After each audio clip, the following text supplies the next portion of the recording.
काल खरं तर मुंबईमध्ये पोलीस ठाण्यात तक्रार दाखल करण्यासाठी गेले असता रोहित पवार काहीसे आक्रमक झाल्याचं पाहायला मिळालं होतं। पोलिसांनी तक्रार घेण्यास नकार दिला होता। त्यांनी असंही म्हटलं होतं की एका मोठ्या नेत्याचा फोन आला आणि त्यानंतर पोलिसांनी तक्रार घेण्यास नकार दिला आणि त्यानंतर रोहित पवार चांगलेच आक्रमक झाले होते। पोलिसांसोबत त्यांची बाचाबाची सुद्धा झाली होती आणि आता ते बारामतीमध्ये आहेत।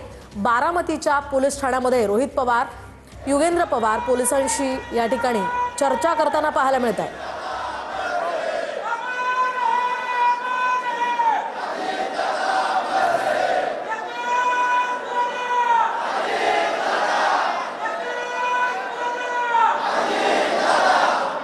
फुल वाइट है,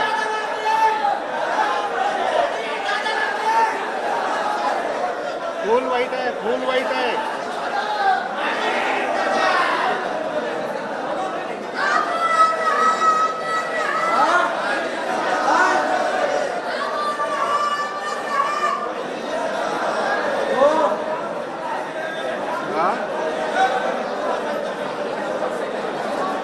नहीं ना,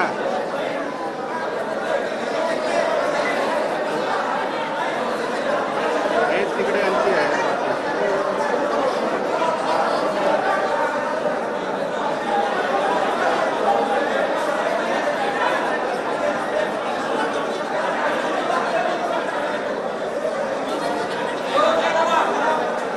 तर आपण पाहतोय आतापर्यंत खरं तर दादांच्या अपघातानंतर अनेक गोष्टी समोर आल्या। ज्यावेळी दादांचा अपघात झाला त्यानंतर अनेक शंका उपस्थित केल्या गेल्या।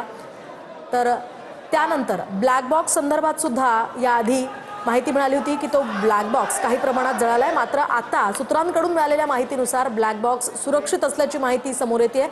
बारामती पोलीस ठाण्यामध्ये या ब्लॅक बॉक्सवर चारही बाजूंनी अधिकाऱ्यांच्या सह्या असल्याचंही समोर येत आहे।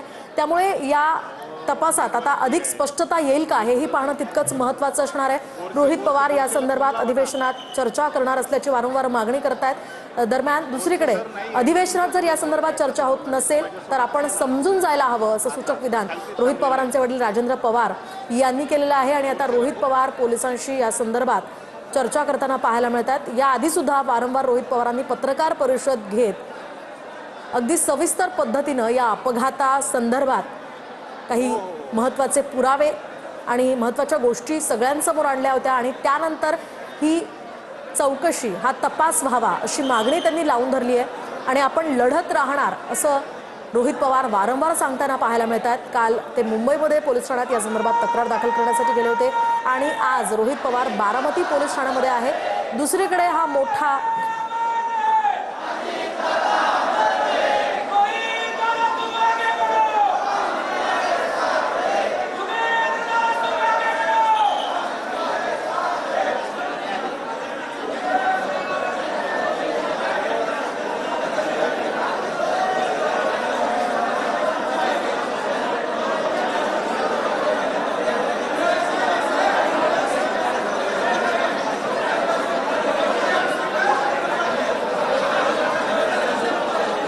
तर आपण पाहतोय सध्याची ही दोन महत्त्वाची दृश्य आहेत। रोहित पवार हे बारामती पोलीस ठाण्यामध्ये पोलिसांना VSR आणि DGCA संदर्भात तक्रार दाखल करण्यासाठी चर्चा करतात। तर दुसरीकडे बारामतीच्या पोलीस ठाण्याबाहेर कार्यकर्त्यांनी प्रचंड गर्दी केलेली आहे। आता अजितदादांचे पोस्टर्स घेऊन बारामतीकर आता एकवटलेत सत्यासाठी न्यायासाठी अशा आशयाचे हे पोस्टर्स घेऊन हे सगळे कार्यकर्ते असतील, स्थानिक असतील, लोक असतील, दादांचे समर्थक असतील ते तिथे जमलेले आहेत। मोठ्या संख्येने खरं तर ही गर्दी आपल्याला या ठिकाणी पाहायला मिळते।